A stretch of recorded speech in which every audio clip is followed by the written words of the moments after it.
From the moment he was born, Lucian Velros's life was marred by fear and betrayal. Born to House Velros, a family of low-ranking nobility barely clinging to their title, his arrival should have been a celebration. But whispers of his fate reached the ears of the king and the head priest, rumors of a vision that foretold Lucian bringing ruin to the kingdom. The priest spoke of dark omens, of spiked chains binding the throne in shadow, and of a cursed child. The king, paranoid and desperate to secure his rule, commanded the priest to act. But the curse would only work if cast by blood. Lucian's parents were forced to perform the ritual, their trembling hands and hollowed eyes betraying the sorrow they tried to bury. They called it a blessing, but Lucian grew up feeling its true weight. The spiked chains manifested around his tiny body moments after the ritual. They tightened with every cry, every breath, their barbed links digging into his skin and draining his vitality. The chains coiled across his torso, arms, and legs, the spikes ever sharp, leaving trails of blood and scars as they constricted.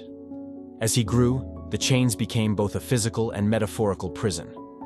While other noble children trained with swords and learned courtly graces, Lucian staggered under the weight of the chains.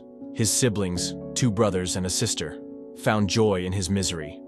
They mocked his weakness, yanked at the chains to watch him cry, and taunted him as the cursed runt. "What good are you, Lucian?" his eldest brother sneered one day, yanking a chain so hard that Lucian collapsed. "You're already dead weight to the family." Even his parents distanced themselves. To them, Lucian was a reminder of their shame and their fear of the king's wrath. They avoided his gaze at dinners, locked him in his chambers during noble gatherings, and quietly prayed that the curse would one day kill him. But the chains were not merely punishment. They whispered to him. They hummed with an eerie, ethereal energy, speaking of a dormant power hidden deep within. On rare nights, when his tormentors had left him alone, he would sit in the moonlight and feel them pulse with a life of their own. One fateful night, when he was 16, Lucian reached his breaking point. His eldest brother cornered him in the family's courtyard, flanked by his other siblings. They taunted him, threw dirt at him, and laughed as the chains clinked and tightened in his humiliation. "Are you gonna cry again, little runt?" his sister mocked, gripping one of the chains. "Maybe if you beg, we'll leave you alone." But Lucian didn't cry this time. Something inside him snapped. A heat coursed through his veins, and the chains began to move on their own, glowing, faintly. Before he realized what was happening, they lashed out, spikes tearing through his brother's shoulder, arrowed tips striking his sister's hand, and coils wrapping around his second brother's leg, tearing the skin and breaking the bone. For the first time, they screamed, and it wasn't out of laughter. Lucian fled his family's estate after the courtyard incident. He hadn't meant to lash out at his siblings, but something deep within him had awakened that day. The chains had moved on their own, responding to his anger. It terrified him and exhilarated him all at once. He couldn't stay, not with his siblings, cowering in fear and his parents glaring at him as if he were a monster. The first few weeks in the wilderness were a nightmare. Lucian, already weak from years of torment, struggled to survive. The chains drained his strength constantly, making even the simplest tasks, gathering firewood or hunting small game, a grueling challenge. One night, after failing to catch a rabbit, Lucian collapsed beside a dying fire. His chains wrapped tightly around him, the spikes biting into his arms as if mocking his weakness. "I can't do this," he whispered, tears streaming down his face. "I'll die out here." But the chains pulsed faintly, glowing in the darkness. He heard them whisper, not in words, but in feelings. They urged him to rise, to fight, to survive. "Why?" Lucian growled, clutching one of the spiked links. "You've done nothing but hurt me. Why would you care if I live or die?"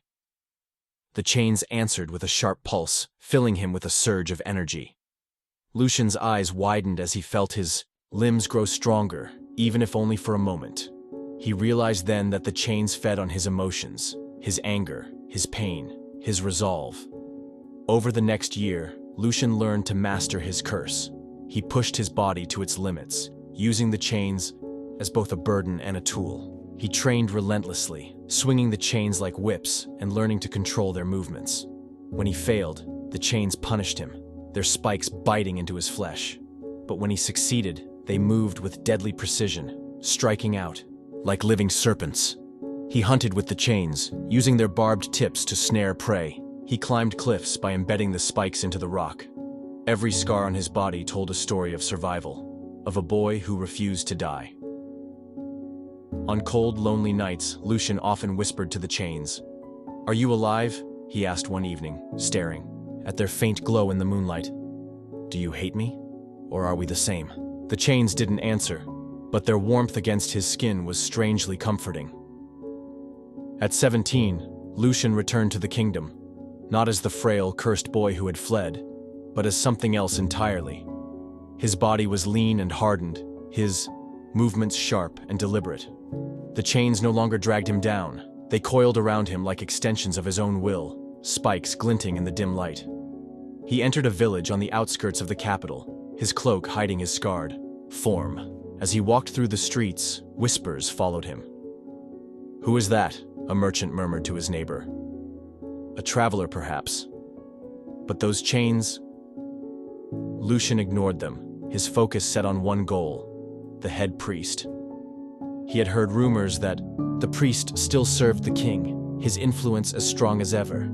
Lucian clenched his fists, the chains around his arms tightening. "I'll make you pay," he muttered under his breath. "You and the king both."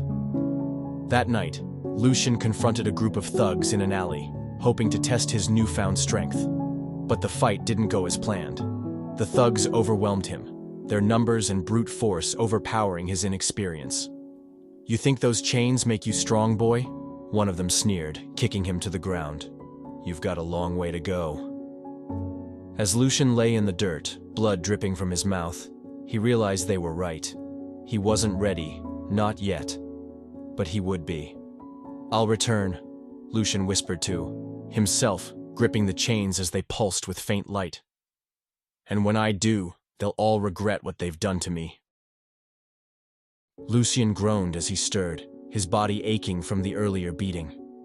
Blood crusted around his mouth and on his torn shirt, and the chains wrapped tightly around him seemed heavier than usual. The dim alley smelled of rot and damp stone. He forced his eyes open, only to see blurry figures standing over him. "Is he alive?" a soft voice asked, hesitant but curious. "He's breathing," another voice, gruff and annoyed, replied. "Barely." Lucian blinked, his vision slowly sharpening. A group of adventurers stood above him, their armor and weapons marking them as seasoned travelers. There were 4 of them, a tall, armored knight with a sword strapped across his back. His stern face carried a mixture of suspicion and weariness. A petite elf woman with braided silver hair and a glowing staff. Her warm eyes regarded Lucian with cautious kindness.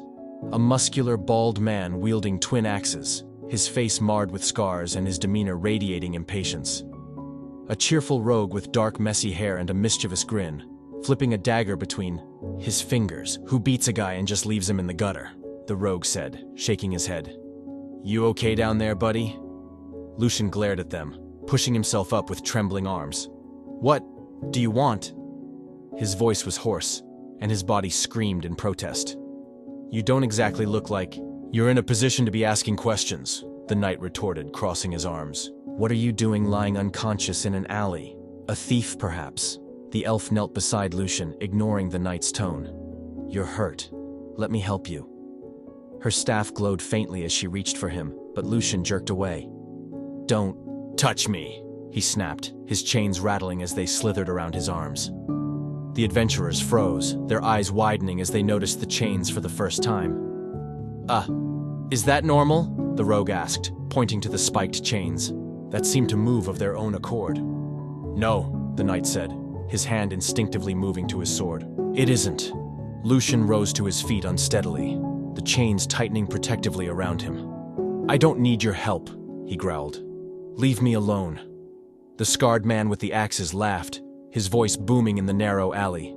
"You sure about that, kid? You look like you barely survived a bar fight." Lucian's jaw tightened. He hated how weak he must have looked to them, but he couldn't deny the truth. The fight with the thugs had exposed the limits of his strength. He needed more power. more control over the cursed chains that had defined his entire life. The elf tilted her head, her gaze piercing but not unkind. "You have potential," she said softly. "But you're clearly lost. Maybe it wouldn't hurt to travel with us for a while, at least until you're strong enough to stand on your own." "I don't need your pity," Lucian hissed. "Pity?" The rogue smirked, sheathing his dagger. "Nah, this is more for us than you. Those chains of yours look deadly. You'd be useful in a fight." The knight frowned. "This is a bad idea. He's clearly dangerous. And that's why we keep an eye on him," the elf countered, standing. She turned to Lucian. "The choice is yours. Stay here and rot, or come with us and learn to control whatever power you have." Lucian hesitated, his fists clenching. He didn't trust them, but he couldn't deny the logic in her words. If he wanted to kill the king and the priest, he needed strength. These adventurers could give him opportunities to grow, to test himself, to become the weapon he was destined to be. "Fine," he said finally, his voice low, "but I'm not doing this for you." The rogue grinned. "Good enough for me. Welcome to the team, Chains," Lucian scowled. "Don't call me that." As the group led him out of the alley, Lucian kept his distance, his chains coiled tightly around him. He didn't know if he could trust these strangers, but he didn't need to. They were a means to an end, and he would use them just as they were using him. In the back of his mind, Lucian whispered to himself, "I'll grow stronger. Strong enough to crush them all." The chains pulsed faintly in agreement, their spikes glinting in the moonlight. Lucian's journey with the adventurers began begrudgingly. The elf, Anara, took it upon herself to heal his injuries despite his protests. The knight, Dane, kept a wary eye on him, his hand always close to his sword hilt. Varric, the scarred warrior with axes, treated him with gruff indifference, while the rogue, Kip, took every opportunity to poke fun at him, much to Lucian's annoyance. The group's destination was the city of Solhaven, home to the largest adventurers' guild in the region. Solhaven was a bustling hub for mercenaries, treasure hunters, and monster slayers. Its massive stone walls loomed in the distance as they traveled, but the journey was far from peaceful. It wasn't long before the group encountered trouble. Deep in a dense forest, they were ambushed by a pack of feral wolves. These were no ordinary beasts. Their fur was matted with patches of decaying flesh, and their eyes glowed with a sickly green light. "Blighted wolves," Anara hissed, raising her glowing staff. "Stay together. Don't let them surround us." Lucian stood at the edge of the group, his chains twitching as if eager to strike. "Kid, don't just stand there," Varric shouted, already charging into the fray. His axes whirled, cleaving through one wolf as another lunged at him. Dane stepped forward, his shield raised to intercept a leaping wolf. "Protect the healer," he barked, his sword flashing as he drove it into the beast. Anara chanted a spell, vines erupting from the ground to entangle two wolves. "Lucian, now!" Lucian's chains lashed out, striking one of the trapped wolves. The spiked links tore into its flesh, and the creature howled in agony. For a moment, Lucian hesitated, the chains trembling as they fed on the wolf's fading. "Life force! Focus!" Anara yelled. Snarling, Lucian whipped the second wolf with the barbed tip of his chains, driving it to the ground. The battle was over quickly, but Lucian couldn't shake the lingering sensation of the chain's hunger. "You hesitated," Dane said, his voice sharp. "That could have gotten someone killed." Lucian glared at him. "I handled it." "Barely," Varric added. "You've got power, kid, but no discipline." Lucian said nothing, but their words stung. He clenched his fists, the chains coiling tightly around his arms. When they reached Solhaven, Lucian was overwhelmed by the sheer size of the city. The streets were bustling with merchants, performers, and adventurers of all kinds. Towering above it all was the Adventurers' Guild, a massive stone building adorned with banners and carvings of mythical beasts. Inside, the guild was even more chaotic. Adventurers crowded the hall, haggling over contracts, boasting about their exploits, or drinking at the bar. "Welcome to the madhouse," Kip said with a grin. The group approached the guildmaster, a stern woman named Callista, with piercing, gray eyes and a scar that ran down her cheek. She sized Lucian up immediately. "Another stray?" she said, raising an eyebrow. "He's a work in progress," Anara said diplomatically. Callista snorted. "Fine. If he wants to stay, he pulls his weight. No exceptions." She handed them a contract. "There's a pack of ogres causing trouble in the Western Hills. Deal with it." The ogre hunt was brutal. Lucian quickly learned that his chains alone wouldn't carry him to victory. The first encounter nearly killed him. An ogre swatted him aside like a fly, sending him crashing into a boulder. "You can't just charge in blindly!" Dine yelled, pulling him to his feet. Over the next few weeks, Lucian began to study his companion's fighting styles. He watched how Dane used his shield to create openings, how Varric's relentless aggression kept enemies off balance, how Anara's spells controlled the battlefield, and how Kip's speed and agility allowed him to strike with precision. Lucian adapted their techniques into his own. He learned to use his chains not just as weapons, but as tools, to bind enemies, trip them, or pull himself out of danger. He practiced wrapping the chains around his body to create makeshift armor, and he discovered that by focusing, he could summon additional chains for short bursts of overwhelming power. "Not bad chains," Kip said, after one particularly successful mission. "You might actually survive this line of work." Lucian rolled his eyes but couldn't suppress a small smirk. Months turned into years. Lucian grew stronger with every battle, his control over the chains improving with each victory. But his goal never wavered. Every night he whispered the same vow to himself. "I'll make them pay." One evening, after a particularly grueling mission, Anara approached him. "You've changed," she said. Lucian looked at her, his expression unreadable. "What do you mean?" "When we found you, you were full of anger, hatred. But now," she hesitated, "you're starting to care. About us. About something beyond revenge." Lucian frowned. "Don't assume you know me." "I don't," she admitted. "But I see the way you fight for us. Whatever you're running from, you don't have to face it alone." Lucian said nothing, but her words lingered. One day, while on a mission to clear out a ruined temple, infested with undead, Lucian unleashed his full power for the first time. Surrounded by skeletal warriors, he summoned dozens of chains, their spikes glinting with malevolent energy. The chains tore through the undead like a storm of blades, the barbed tips impaling skulls and snapping spines. When the dust settled, the temple was silent, and his companions stared at him in awe and fear. "Lucian," Anara began, but he turned away. The chains, now drenched in spectral blood, whispered in his mind. They craved more. Lucian knew he was close to achieving the strength he needed, but it wasn't enough. The king and the head priest wouldn't fall so easily. He needed more power, more allies, and more control.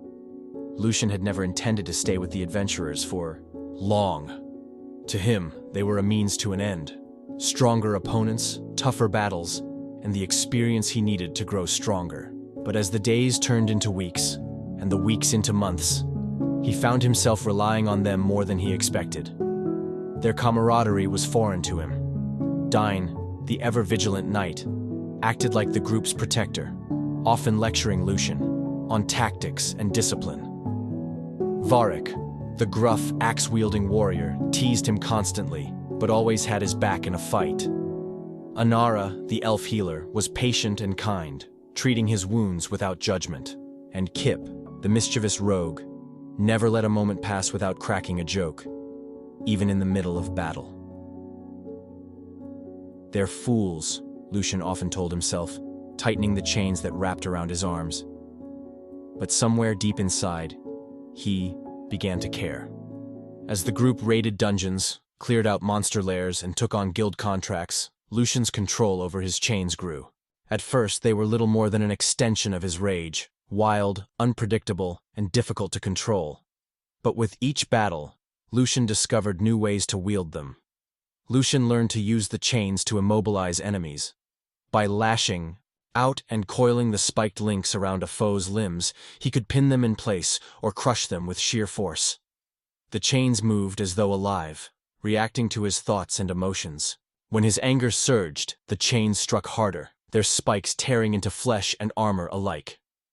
In one battle against a towering ogre, Lucian lashed a chain around its legs, tightening the coils until the spikes bit deep.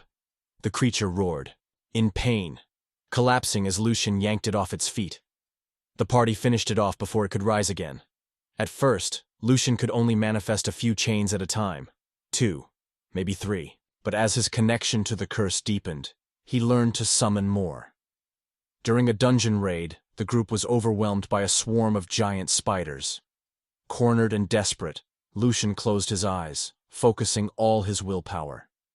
The chains responded to his need. 4 additional chains burst from the ground around him, glowing faintly golden and writhing like serpents. They lashed out at the spiders, tearing through their legs and flinging them into the walls. When the battle ended, Lucian fell to his knees, exhausted. "You're full of surprises, Chains," Kip said, clapping him on the shoulder. Lucian didn't respond. He could feel the chains pulling at his energy, their hunger growing as his power increased. One of Lucian's greatest discoveries came during a battle with a fire drake. The creature's scorching breath left the group scrambling for cover.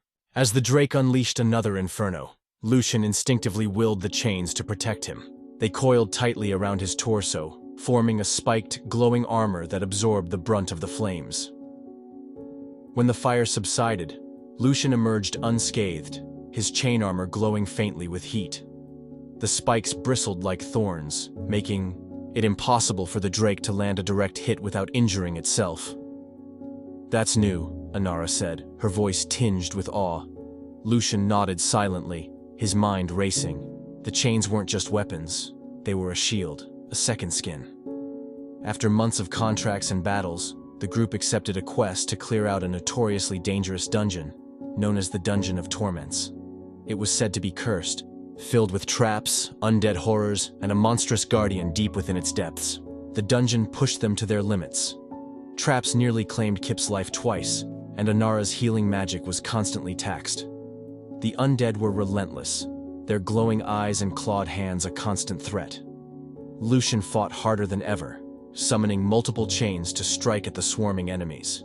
His chains lashed out in all directions, their spikes tearing through the brittle bones of skeletons and smashing the shields of spectral knights. When the party reached the final chamber, they faced the dungeon's guardian, a massive armored wraith wielding a flaming greatsword. The battle was brutal. Dane held the wraith's attention with his shield while Varric struck at its legs. Lucian's chains wrapped around the wraith's arms, trying to pin them, but the creature was impossibly strong. "Hold it steady!" Dane shouted, sweat pouring down his face. Lucian growled, summoning more chains. They erupted from the ground, wrapping around the wraith's torso and legs, their spikes digging into its ethereal form. The creature howled, its flaming sword clattering to the ground as it was torn apart by the chain's relentless grip.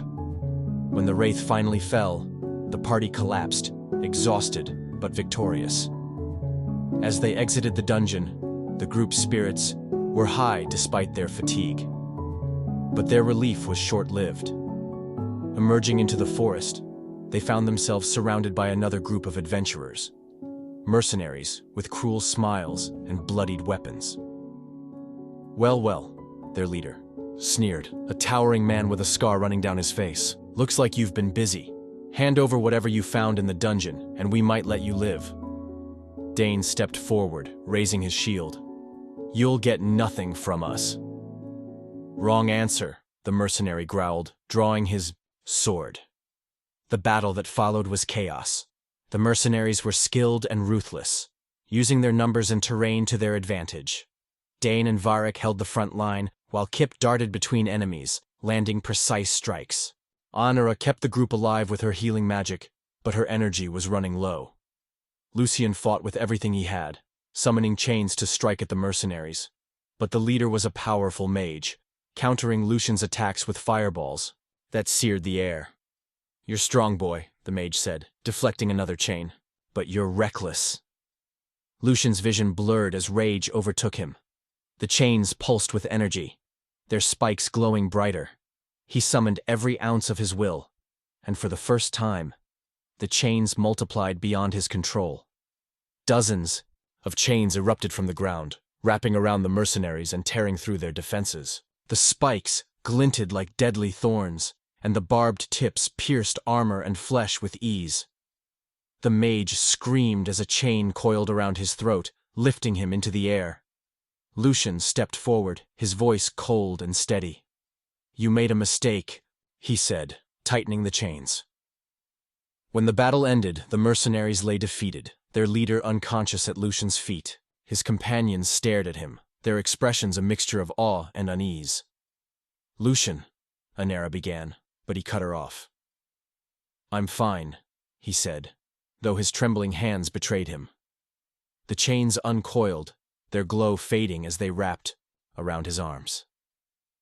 Lucian knew he had grown stronger, but he also knew the chain's hunger was growing with him. That night, as the group rested by the fire, Lucian stared at his hands. The chains lay dormant, but he could feel their presence, like a living thing lurking beneath his skin. "Do you ever feel like you're fighting yourself?" Anera asked, sitting beside him. Lucian didn't respond at first. Finally, he said, "Every day." She placed a hand on his shoulder. "You're not alone, Lucian. Remember that." For the first time, he allowed himself to believe her. But deep down, he knew the road ahead would only grow darker. To achieve his goal, he would have to push the chains, and himself, to their limits. And when the time came, the king and the priest would see the true power of their curse. As Lucian and his party continued their quests, they began to see the truth of the world they fought for. Everywhere they went, the people spoke in hushed voices about the king and the Church of Ascendance. What had once been symbols of stability and faith were now sources of fear and oppression. In a remote village nestled in the shadow of the mountains, they encountered a farmer who knelt in despair beside his burned crops. "Bandits?" Dine asked, scanning the area for threats. The man shook his head. "No, the king's soldiers. They took everything, said it was royal tithe. When I told them my family would starve, they burned what little we had left." His voice cracked, and he buried his face in his hands. Lucian felt his chains stir, as if echoing his growing anger. "Why?" he demanded, his tone sharp. "The king needs funds for his wars," the man replied bitterly.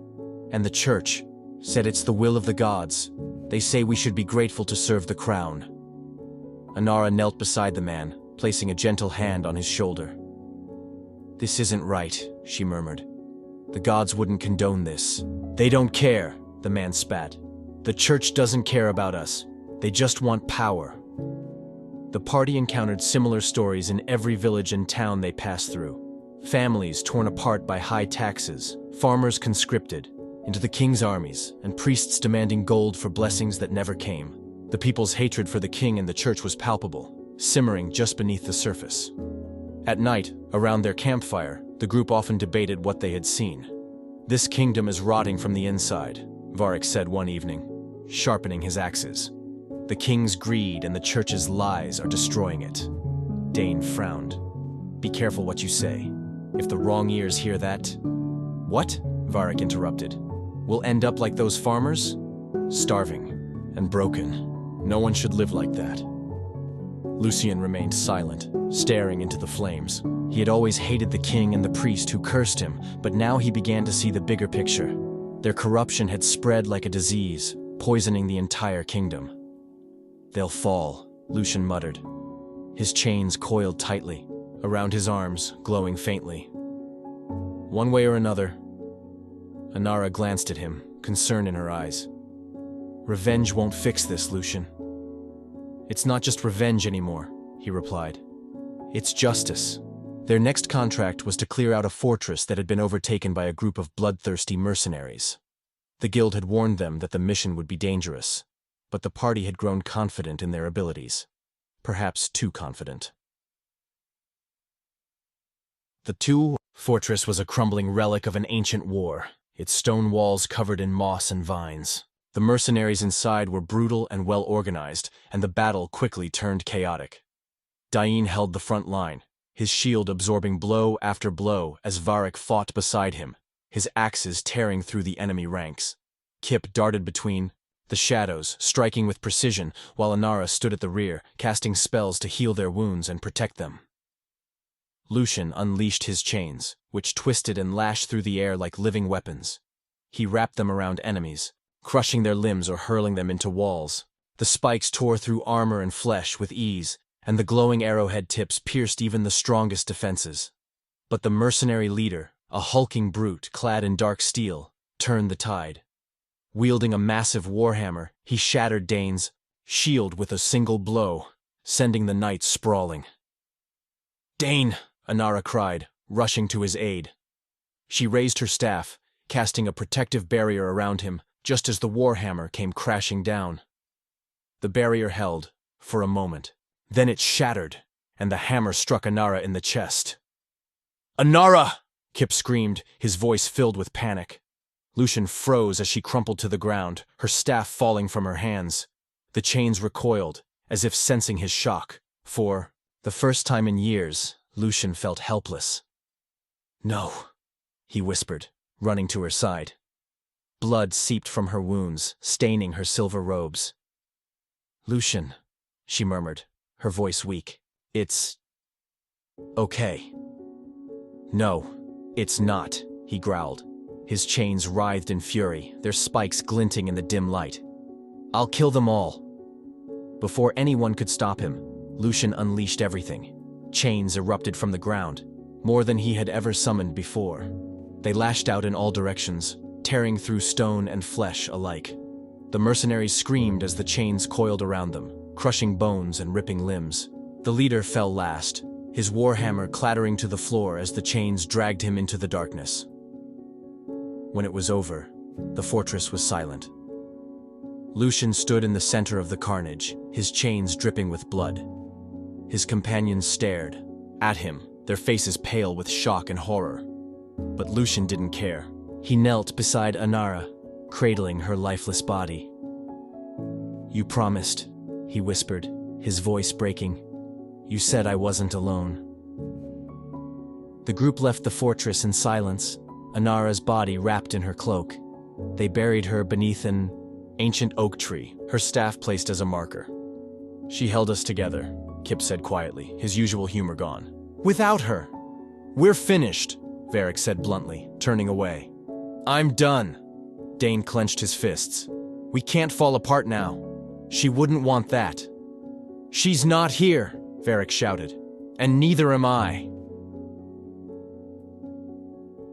Lucian said nothing, his chains coiled tightly around him. He couldn't bring himself to look at them. He blamed himself for what had happened. If he had been stronger, faster, Inara would still be alive. The group fractured after that. Varric left without a word, and Kip followed soon after, though he gave Lucian a lingering glance before disappearing into the shadows. Only Dane remained, but even he seemed unsure of their purpose. Lucian stayed, behind in Solhaven, training relentlessly. He pushed himself harder than ever, summoning more chains, experimenting with their abilities, and refining his techniques. The chains began to feel like a part of him, no longer a curse but a weapon he would wield to destroy the corrupt forces that had ruined so many lives.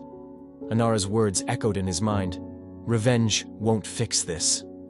But as he stared at the spiked chains wrapped around his arms, he whispered, "It will fix enough." Lucian knew one thing. The king and the church would pay for everything they had done. To him, to Inara, and to the kingdom. Lucian remained in Solhaven, consumed by his grief for Inara, and his anger toward the king and the Church of Ascendants. He buried himself in training and contracts, but the idea of bringing down the corrupt powers that ruled the kingdom never left his mind. The people deserved more than oppression, and Inara's death had shown him that standing idly by was no longer an option. After months of reflection and preparation, Lucian decided it was time to act, not alone, but with others who shared his vision. He needed a group, not of mercenaries or assassins, but of adventurers who believed in justice, in rebuilding a kingdom that had lost its way. Dane was the first to join Lucian. After Inara's death and the dissolution of their old party, Dane had wandered aimlessly, lost without a purpose. When Lucian approached him with his plan, the knight was skeptical but intrigued. "You want to take down the king and the church?" Dane said, leaning back in his chair at the Soulhaven Tavern. You realize that's treason. Lucian's eyes burned with determination. It's justice. You've seen what they've done to the people. You've seen what they've done to us. Dane sighed, rubbing the bridge of his nose. You don't just march into the capital and dethrone a king, Lucian. They'll have armies. The church has its own paladins and inquisitors. This isn't some dungeon raid. That's why I need you, Lucian said. You're a strategist. You've led men into battle before. Help me make this happen. Dane hesitated, but he couldn't deny the truth of Lucian's words. The kingdom was crumbling under the weight of its own corruption. Finally, he nodded. I'm in. But we'll need more than just the two of us. Their next recruit was Kaelin, a mage who had been cast out of the church for questioning its doctrines. They found her in a dusty library on the outskirts of Soulhaven, poring over ancient texts. You've been excommunicated, Lucian said as he approached her. You must know what the church really is. Kaelin didn't look up. I know enough. Enough to hate them. Then join us, Lucian said. Help us bring them down. Kaelin finally looked at him, her piercing green eyes full of suspicion. And why should I trust you? You're no different from the mercenaries and rebels who come through here with grand ideas. Lucian unwrapped the chains from his arms, letting them slither and pulse with faint golden light. I was cursed by the church as a baby. My family destroyed, my life stolen. I've seen their corruption firsthand, and I'm going to destroy it. Kaelin studied him for a long moment before a small smile tugged at her lips. Good. I've been waiting for someone like you. Let's burn it all down. The third recruit was Ren, a grizzled ranger who had once served the king as a scout, but had abandoned his post after witnessing the slaughter of innocent villagers. You've got guts coming out here, Ren said, his voice gruff as he leaned against a tree in the dense forest where he lived. His bow was in his hands, an arrow nocked but not drawn. What do you want from me? Lucian crossed his arms, the chains rattling softly.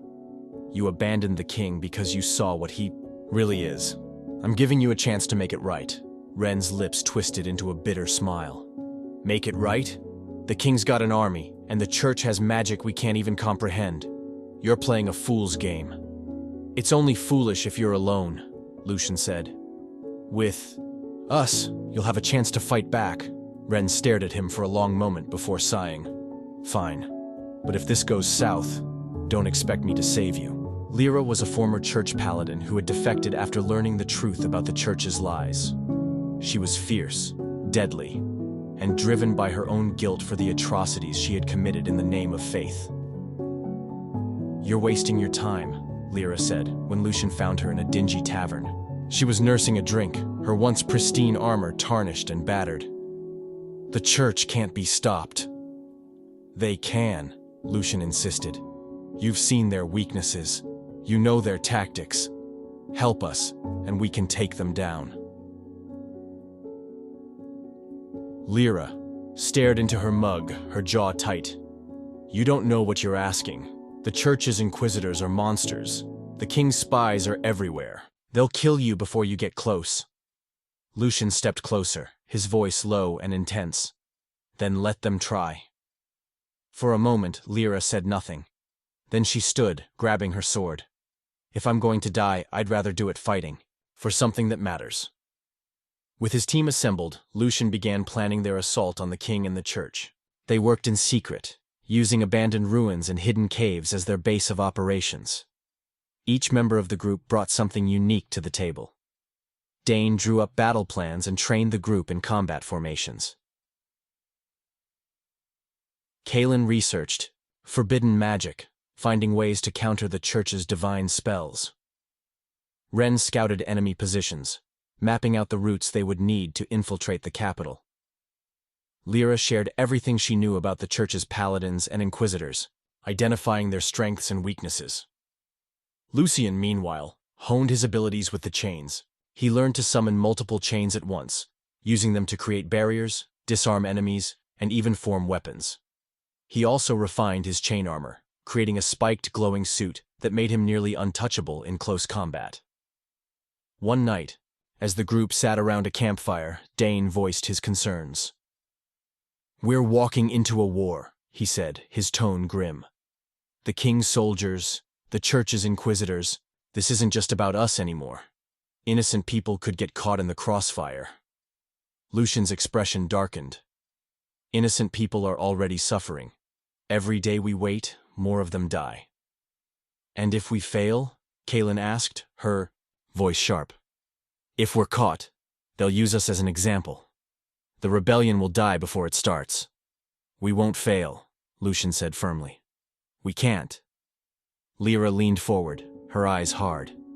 "This isn't just about revenge. For you, is it? You want to change everything." Lucian met her gaze. "I want to tear it all down. The king, the church, everything they've built, and then we'll build something better." The group fell silent, the weight of his words sinking in. Finally, Ren let out a low whistle. "Well," he said, "if we're doing this, we'd better make it count." Their first mission was to attack a royal supply convoy heading to the capital. It was heavily guarded, but the supplies were critical to the king's forces. If they could disrupt the supply chain, it would weaken the Yi kingdom's grip on the region. Lucian stood at the edge of a cliff, watching the convoy wind its way through a narrow pass. His chains slithered around his arms, glowing faintly in the moonlight. "Positions!" Dane ordered, signaling to the group. Kaelin and Ren took up positions on the cliffs, ready to rain arrows and spells down on the guards. Lyra and Dane prepared to charge the convoy head-on, while Lucian waited in the shadows, his chains coiled like vipers. The battle was swift and brutal. Lucian's chains lashed out, crushing wagons and flinging soldiers into the air. Kaelin's fireballs lit up the night, and Ren's arrows struck down fleeing guards. By the time it was over, the convoy was in ruins, and the supplies were theirs. Lucian stood amidst the wreckage, his chains writhing with energy. For the first time, he felt a glimmer of hope. This was just the beginning. The group, now known as the Vanguard, had taken their first step toward rebellion. The road ahead would be long and dangerous, but Lucian was ready. Together, they would bring the kingdom to its knees and build something better from the ashes. Lucian knew that while the Vanguard was strong, they alone could not take down the king and the church. If they wanted to dismantle the kingdom's corruption, they needed more than a small team of skilled adventurers. They needed an army. The people were already discontent. They simply needed a leader to ignite their rebellion. "Without numbers, we'll be crushed," Dain said, as they planned their next steps in the hidden cavern they called their base. A map of the kingdom was spread out on the stone table, marked with the locations of key strongholds, supply lines, and towns. "We need to rally the common folk, deserters, and anyone willing to fight. But convincing them to risk their lives won't be easy." Lucian leaned over the map, his chains coiled tightly around his arms. "We don't need to convince everyone at once," he said. "We start small. Target villages that have suffered the most. Show them we can protect them where the king and church have failed." Kaelin traced her finger along the map. "The western villages near the Duskwood would be a good start. The king's soldiers have been extorting them for months. If we liberate those villages, the people will follow us." "We can't just charge in," Ren cautioned, leaning against the wall. "We'll need to be smart about this. Hit hard, but make sure the people see us as liberators, not another band of mercenaries." Lyra, who had been sharpening her blade, finally spoke. "The church will retaliate if they see the villages turning against them. We need to strike fast and leave them no time to regroup." Lucian's eyes burned with determination. "Then let's get started." The Vanguard's first campaign was in the western region, where the king's soldiers and church enforcers had oppressed the people for years. The village of Redhaven was their first target, a once thriving farming community reduced to poverty by excessive taxes and violent raids. The Vanguard struck at night. Using Ren's scouting skills, they identified the soldiers' barracks and supply depot. Kaelin created a magical barrier to trap the soldiers inside, while Dane and Lyra led a frontal assault. Lucian's chains lashed through the air, tearing apart defenses and disarming guards with deadly precision. By morning, the village was free. The soldiers had been defeated, and the Vanguard stood before the villagers, who gathered nervously in the square. "Why are you here?" an elderly farmer asked, clutching a staff for support. "What do you want from us?" Lucian stepped forward, his chains rattling softly. "We don't want your gold or your crops. We want to give you back your lives." The villagers murmured among themselves, hesitant but intrigued. "The king and the church have abandoned you," Lucian continued. "They've taken everything from you while hiding behind walls of gold and lies. But together, we can change that. We can fight back. Join us, and we'll make sure no one takes from you again." There was silence for a moment. Then a young man stepped forward. "You mean it?" he asked, his voice trembling. "You'll protect us?" Lucian nodded. "We will, but we need your help." The young man knelt, placing his hand over his heart. "I'm with you." One by one, others followed. By the end of the day, Redhaven had joined the rebellion. With their first victory, the vanguard moved from village to village, liberating oppressed communities and rallying supporters. Each success brought new recruits, farmers, blacksmiths, hunters, and even a few deserters from the king's army. Dain took charge of training the recruits, shaping them into a disciplined fighting force. In a clearing deep within the duskwood, he stood before the assembled recruits, barking orders as they practiced with wooden swords and spears. "Keep your stance steady," Dain shouted. "If you can't hold your ground, you're as good as dead." Lucian watched from the edge of the clearing, his chains coiling and uncoiling as he observed. The recruits were inexperienced, but they were determined. "You're starting to look like a leader," Kalen said, approaching him. "I don't care about looking like one," Lucian replied. "I care about being one." Kalen smirked. "Well, you're doing a decent job, but don't forget, these people aren't just tools. They're trusting you with their lives." Lucian nodded, the weight of responsibility settling on his shoulders. "I won't let them down." The vanguard knew they couldn't rely solely on common folk to win a war. They needed allies among the nobility and other factions. While many noble houses were loyal to the king, some were disillusioned with his rule. Lyra suggested contacting Lord Terran, a minor noble known for his disdain of the church. The vanguard sent a delegation to his estate, where they found him holding court in his opulent hall. "You've come to drag me into treason, have you?" Terran said, sipping from a goblet of wine as he lounged on his throne-like chair. "Bold of you." "We've come to give you a choice," Lucian said evenly. "Stand by the king and watch your people suffer, or stand with us and help build a better kingdom." Terran raised an eyebrow. "And what makes you think you can succeed where so many have failed?" Lucian unwrapped his chains, letting them pulse with golden light. "Because we don't just fight with swords, we fight with purpose." Terran studied him for a long moment before nodding. "You've got fire, boy. I'll lend you my soldiers. But if you lose, don't expect me to share your gallows." The vanguard's growing army was not unnoticed. The king's spies and church inquisitors began hunting them, forcing the vanguard to remain constantly on the move. One night, as they marched through a narrow mountain pass, they were ambushed by a detachment of royal knights and church inquisitors. The enemy had set traps, collapsing part of the pass to block their escape. "Hold the line!" Dain shouted as the knights charged. Kalen unleashed waves of fire and lightning, while Ren picked off enemies from the cliffs. Lyra dueled a church inquisitor, their swords clashing with ferocious intensity. Lucian waded into the fray, his chains lashing out like serpents, ripping through armor and shields. But the enemy was relentless. Lucian saw recruits falling around him, their cries echoing in the chaos. His anger boiled over, and the chains responded, multiplying and striking with terrifying speed. The tide began to turn as Lucian's chains tore through the enemy ranks. He wrapped a dozen chains around a massive knight, crushing him beneath their weight. The inquisitors fell one by one, their divine magic no match for the ferocity of the vanguard's assault.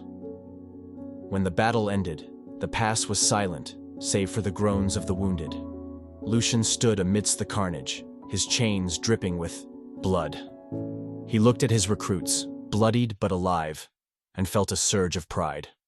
"This is just the beginning," he said, his voice steady. "We'll take back this kingdom piece by piece. And when we're done, there'll be nothing left of the king or the church." The vanguard cheered, their resolve strengthened by their victory. The rebellion had begun in earnest, and there was no turning back. The vanguard's base buzzed with activity as soldiers, adventurers, and rebels prepared for the battle that would change the kingdom's future. Tents stretched across the clearing, campfires lit the dark sky, and the clanging of weapons being forged echoed in the distance. Lucian stood in the war tent, surrounded by maps, markers, and a growing sense of purpose. The time had come to move on the capital. Dane stood at the head of the table, his armored hand resting on a map of the city. The capital is fortified, but its defenses are spread thin. The king's forces have been pulling troops to the countryside to deal with rebellions. That leaves the palace and the church vulnerable. Kalen pointed to a series of tunnels marked on the map. The old sewer system here leads under the palace walls. If we use it to infiltrate the city, we can avoid the main gates and catch them off guard. Lucian nodded, his chains rattling faintly as they shifted around his arms. What about the church? Lyra leaned over the table, her scarred hands tracing a path to the grand cathedral. The church has its own guard, zealots and inquisitors. They'll be ready for us, but if we strike fast, we can dismantle their leadership before they rally. Ren crossed his arms, his bow slung over his shoulder. 2 fronts? That's risky. We'll be splitting our forces. If one side falters, the other could get overwhelmed. Lucian's voice was steady and cold. We don't have a choice. The king and the church are the heart of the corruption. Take them both out, and the rest will crumble. The room fell silent, the weight of the plan sinking in. Kalen broke the tension with a sharp breath. We'll need all the help we can get. Are you sure the army's ready for this? Lucian turned to Dane. You've been training them. Are they ready? The knight's jaw tightened, but he nodded. They're not professional soldiers, but they're disciplined. They believe in what we're fighting for. That'll carry them further than any training. Lucian stepped back from the table, his chains glinting in the firelight. Then we move at dawn. Make sure the troops are prepared.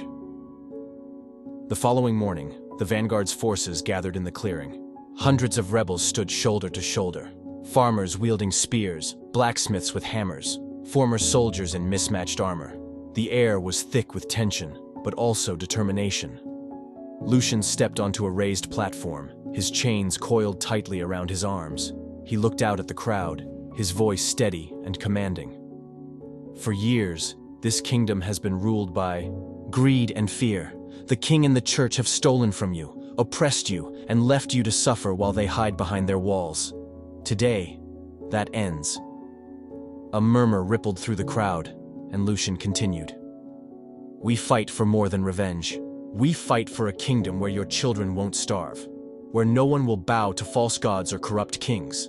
This is our chance to change everything, to tear down the old and build something better. The rebels erupted into cheers, their voices echoing through the trees. Dane stepped up beside Lucian, raising his sword. For the vanguard, he shouted. For the vanguard, the army roared in response. The march to the capital was tense. The vanguard's army moved through the forest, their torches flickering in the night. Scouts reported that the king's forces were spread thin, but the city's walls were still heavily guarded. As dawn broke, the capital came into view. Its towering walls loomed over the horizon, the spires of the palace and cathedral piercing the sky. The vanguard's forces spread out, taking their positions. Lucian stood at the front, his chains writhing around him like living creatures. Kalen, Dane, Lyra, and Ren flanked him, each preparing for the battle ahead. This is it, Dane said, his voice low. No turning back now. Lucian nodded. We go for the palace and the cathedral. The rest of you hold the line. Kalen smiled faintly, gripping her staff. Try not to die. Lucian smirked. Same to you. Just as the vanguard's forces began to move, a shout came from the rear of the army. Wait up, you bastards! Lucian turned to see Varric and Kip jogging toward them, their weapons gleaming in the morning light. Thought you could start a war without us? Varric said, his axes resting on his shoulders. Kip grinned, flipping a dagger between his fingers. You didn't think we'd miss the fun, did you? Lucian's expression softened for the first time in weeks. You're late. Fashionably late, Varric said with a wink. Kip clapped him on the shoulder. "Let's end this, Chains." Lucian nodded. "Glad you're here." The Vanguard's army surged forward, their battle cries echoing across the battlefield. The king's forces were caught off guard, their defenses crumbling under the weight of the assault. Lucian led the charge through the sewer tunnels, his chains tearing through guards and barricades alike. The air was thick with the sounds of battle. Shouts, the clash of steel, and the hum of Kalen's magic as fire and lightning lit the darkness. When they emerged in the palace courtyard, they found themselves face to face with the royal guard. Clad in gleaming armor, the guards formed a tight phalanx, their spears bristling. "Hold the line!" Dane shouted, raising his shield. Lucian stepped forward, his chains snapping like whips. "I'll break them." The chains lashed out, wrapping around shields and ripping them from the guards' hands. The spikes tore through armor, and the barbed tips coiled around throats, dragging soldiers to the ground. As the battle raged on, Lucian could feel the weight of the chains growing heavier. They fed on his anger, his determination, and his pain. But he pushed forward, leading the vanguard into the heart of the palace. Kalen's voice rang out behind him. "The church's forces are moving toward the cathedral. We don't have much time." "Go!" Lucian shouted. "Take them down. I'll handle the king." Lyra hesitated, then nodded. "We'll hold the cathedral. Don't get yourself killed." As the group split, Lucian stood alone in the grand hall of the palace, his chains coiling tightly around him. The doors to the throne room loomed before him. "This ends now," he muttered, stepping forward. The battle for the kingdom had begun, and Lucian was ready to face the king. With his friends fighting by his side, he knew they had a chance to win, not just for revenge, but for a better future. Lucian pushed open the towering doors to the throne room with a resounding crash, his chains coiled tightly around his arms, their spikes glinting in the flickering torchlight. The grand hall was massive, its marble floors polished to a gleam, and golden chandeliers hanging from the vaulted ceiling. Intricate tapestries depicting the kingdom's victories lined the walls, but Lucian saw them as nothing more than monuments to greed and corruption. At the far end of the room sat the king, slouched on his gilded throne. His robes were richly embroidered, his crown gleaming with jewels. He looked every bit the untouchable ruler Lucian had despised for so long, but there was no fear in his eyes. He was calm, composed, almost amused. "So," the king said, his voice cutting through the silence like a blade. "The cursed boy returns. Tell me, Lucian, do you come to beg for mercy or to grovel for forgiveness?" Lucian's jaw tightened, his chains writhing with barely contained fury. "I didn't come to talk," he growled. "I came to end this, to end you." The king chuckled, rising slowly from his throne. He descended the steps with an air of confidence, drawing a gleaming longsword from his side. Its blade was etched with glowing runes, and the air around it seemed to hum with power. "I always wondered if you'd survive the curse," the king said, inspecting his sword. "It was a masterpiece, you know, binding you in those chains, ensuring you would never reach your potential. And yet, here you stand." Lucian's eyes burned with hatred. "You'll regret not killing me when you had the chance." The king smirked, raising his sword. "Oh, I don't think so." Lucian launched the first attack, his chains lashing out like twin serpents. The spiked links hurtled toward the king, aiming to ensnare and crush him. But the king moved with a speed and precision that caught Lucian off guard. With a single, fluid motion, he parried the chains with his sword, the runes flaring as the blades sliced through the air. "You'll have to do better than that," the king taunted, stepping forward with measured confidence. Lucian gritted his teeth, summoning additional chains. They erupted from the floor, glowing faintly golden, and struck from multiple angles. The king weaved through the onslaught, his movements almost effortless. With a flick of his wrist, he sent a blast of magical energy from his sword, forcing Lucian to leap back as the spell shattered a marble column behind him. "You've been playing with toys, boy," the king said, advancing. "Let me show you the real power of this kingdom." The king's assault was relentless. He struck with the precision of a master swordsman, his blade clashing against Lucian's chains in a symphony of metal. But his magic was what truly pushed Lucian to his limits. Bolts of arcane energy crackled through the air, forcing Lucian to use his chains defensively, coiling them into a shield to block the attacks. The king swung his sword in a wide arc, and a shockwave of energy tore through the throne room. Lucian barely had time to react, summoning his chain armor to absorb the impact. The spikes on his chains bristled as he staggered, the force rattling through his entire body. "You've grown strong," the king admitted, circling Lucian like a predator. "But strength without control is meaningless." Lucian lashed out again, his chains striking with deadly precision. One wrapped around the king's sword arm, the barbs biting into his flesh. The king grunted but didn't falter. With a surge of magic, the runes on his sword flared, and the chain around his arm disintegrated into golden sparks. Lucian's eyes widened. "What? Did you really think you were the only one with power?" the king interrupted, his tone mocking. He raised his free hand, and a circle of glowing runes appeared around Lucian's feet. Before he could react, tendrils of energy shot up, binding him in place. "You've been fighting scraps and soldiers," the king said, stepping closer. "I've spent years mastering this magic. You're a child playing in the dirt." Lucian roared, his chains thrashing wildly. With sheer willpower, he broke free of the magical bonds, the spikes on his chains glowing brighter than ever. He lunged forward, summoning every chain he could muster.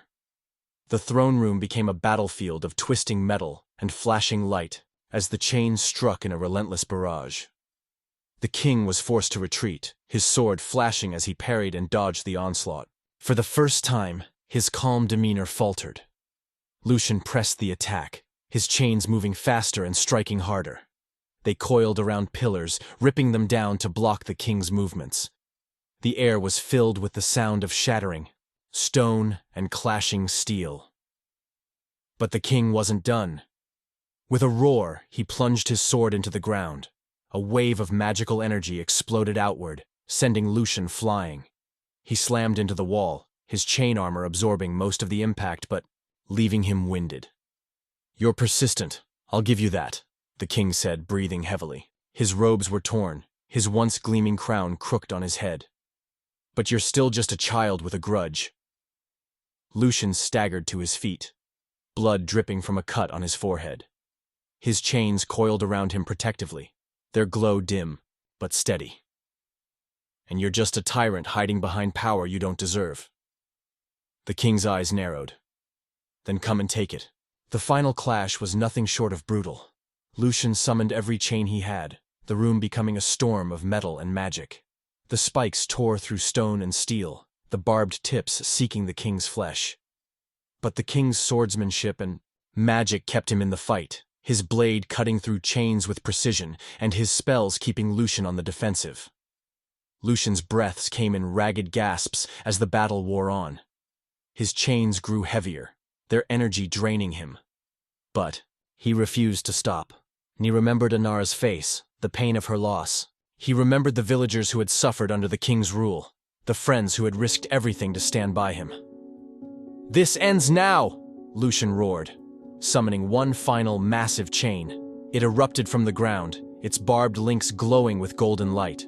The king's eyes widened as the chain struck, coiling around him like a serpent.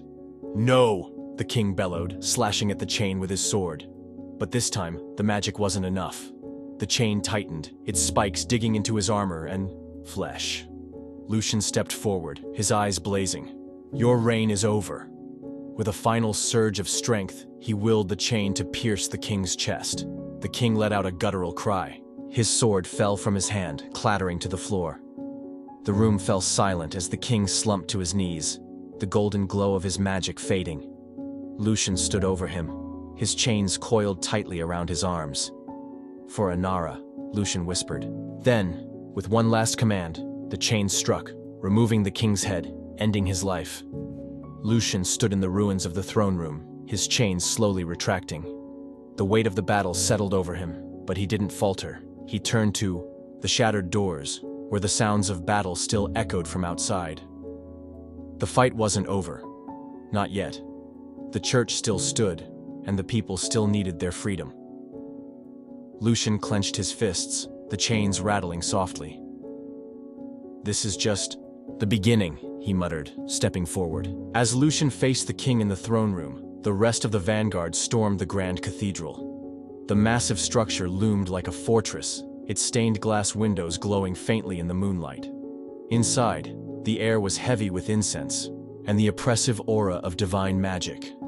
Tension hung thick as the group approached the inner sanctum where the head priest awaited. The chamber was vast and intimidating, its vaulted ceiling painted with murals of angels smiting demons. At its center, on a raised dais, stood the head priest. His long white and gold robes flowed around him, and his staff, crowned with a massive crystal that pulsed with divine light, seemed to draw energy from the very air. Behind him stood an elite cadre of paladins, their armor polished to a blinding sheen and their weapons already drawn. "You dare to defile this holy place?" the priest said, his voice echoing through the chamber. His eyes, sharp and cold, scanned the vanguard with disdain. "Heretics and rebels, deluded by your arrogance. You will find no mercy here." Lyra stepped forward, her sword glinting. "Holy place? This is a house of lies, and you're the biggest liar of all." The priest's expression didn't waver, but a faint smirk tugged at his lips. "Lies. It is you who have been deceived. The gods' will is clear, and it is by their power that this kingdom remains strong." Dane pointed his sword at the priest, his voice steady. "This kingdom is crumbling because of you, and today it falls." The priest sighed, raising his staff. "You are blind to the truth, but no matter. You will serve as an example to all who oppose the divine order." The priest didn't move as his paladins charged forward, their shields locked in formation. The clash was immediate and brutal. Dane held the line, his shield slamming into the vanguard of the paladins, while Varric darted to the side, his twin axes flashing as they struck at exposed joints in their armor. Kaelin raised her staff, chanting a spell. A wave of fire erupted across the floor, forcing the paladins to break formation. "You're not invincible!" she shouted, hurling a second fireball into their ranks. Ren perched on a balcony above, his arrows flying with deadly accuracy. One struck a paladin through the eye slit of his helmet, sending him crashing to the floor. "Focus on their flanks!" he called down. "They're leaving openings." Lyra dueled one of the commanders, her strikes relentless. "You call yourselves holy warriors?" she snarled, ducking under a swing. "You're nothing but tools for a corrupt cause." The paladins were strong and disciplined, but the vanguard fought with ferocity and purpose. One by one, the elite guards fell, leaving only the head priest. The head priest finally stepped forward, his calm demeanor unbroken. He raised his staff, and the crystal atop it glowed with an almost blinding intensity. "You've bested my guards," he said, his tone icy. "But their strength is nothing compared to the god's wrath." He slammed the base of his staff against the floor, and the air seemed to vibrate. A blinding light filled the room, and when it faded, golden wings of energy unfurled from the priest's back. His presence became overwhelming, suffocating, as though the very air was infused with divine power. Kaelin's eyes widened. "That's celestial magic." "Keep your focus," Dane barked. "We've fought worse." The priest raised his hand, and golden spears of light materialized above him. With a flick of his wrist, they rained down on the vanguard. Dane raised his shield just in time to block one, but the impact sent him skidding back. Varric rolled to the side, narrowly avoiding another spear that shattered the marble floor where he had stood. Kaelin countered with a bolt of lightning, but the priest deflected it with a sweep of his staff. "Your magic is nothing but a spark compared to the god's flame," he sneered, sending a wave of golden fire roaring toward her. Kaelin conjured a barrier, but the force of the attack drove her to one knee. "Fall back!" Ren called, firing an arrow at the priest. It shattered harmlessly against a glowing shield of light surrounding him. "We need to find an opening." Lyra charged, her blade glowing faintly with her own divine energy. She ducked under another wave of fire and slashed at the priest's shield. For a moment it flickered, and she pressed the attack. "You talk about divine wrath, but you're no messenger of the gods," she growled. "You're just a man, hiding behind the words of the gods, using it to oppress the people and fatten your pockets." The priest's face twisted in anger. "Blasphemer!" He slammed his staff into the ground again, and tendrils of golden energy shot out, striking Lyra and sending her flying across the room. Kaelin staggered to her feet, her eyes blazing with determination. He's channeling his power through that staff, she realized. If we break it, he'll lose his connection to the magic. Varric grinned, twirling his axes. Then let's break the shiny stick. The group coordinated their assault. Ren fired arrows to keep the priest distracted while Dane and Varric closed the distance. Kaelin focused her magic, sending blasts of fire and ice to chip away at the glowing shield protecting the priest. Enough! The priest roared, summoning a massive orb of light above his head. It crackled with energy, growing larger with every passing second. You will witness the god's power and despair. Kaelin now, Dane shouted. Kaelin channeled all her energy into a single spell. A beam of pure arcane energy shot forward, striking the orb just as the priest unleashed it. The explosion rocked the chamber, shattering windows and sending both the priest and the vanguard sprawling. When the dust cleared, the priest was kneeling, his staff cracked and the glow of his magic fading. He looked up at the vanguard, his face pale with shock. This cannot be, he whispered. The gods would never allow this. Lyra stepped forward, her sword raised. Your gods didn't save you. They never would. With one swift motion, she drove her blade into his chest, ending his life. As the priest's body slumped to the floor, the oppressive aura that had filled the cathedral vanished. The vanguard stood amidst the wreckage, their breaths heavy and their hearts pounding. It's done, Varric said, wiping blood from his face. The church is finished. Kaelin leaned on her staff, exhaustion evident in her posture. For now.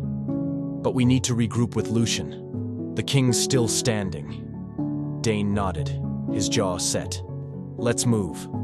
This war isn't over yet.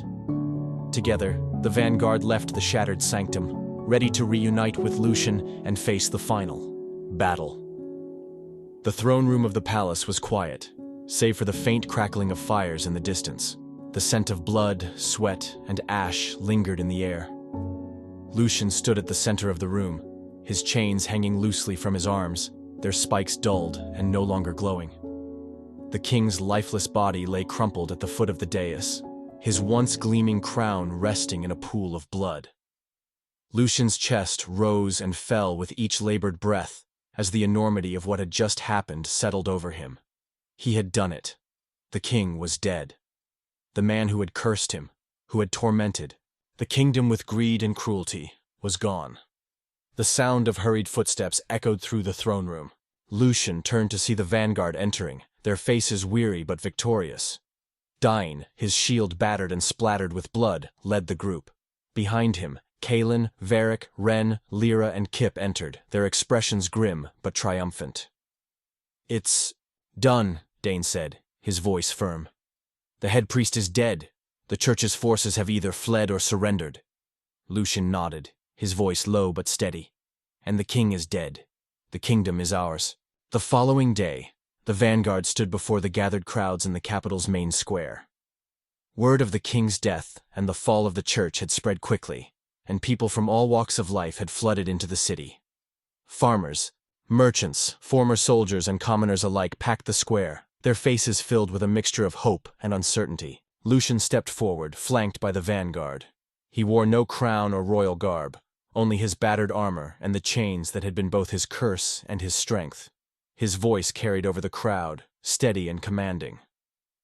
People of the kingdom, he began.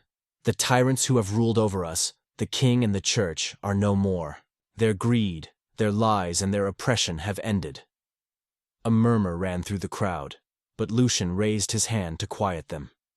For too long, you have suffered under their rule. Your lives, your labor, your futures have been stolen. From you, today that ends. Today we begin to rebuild, not as subjects of a king or followers of a corrupt faith, but as free people.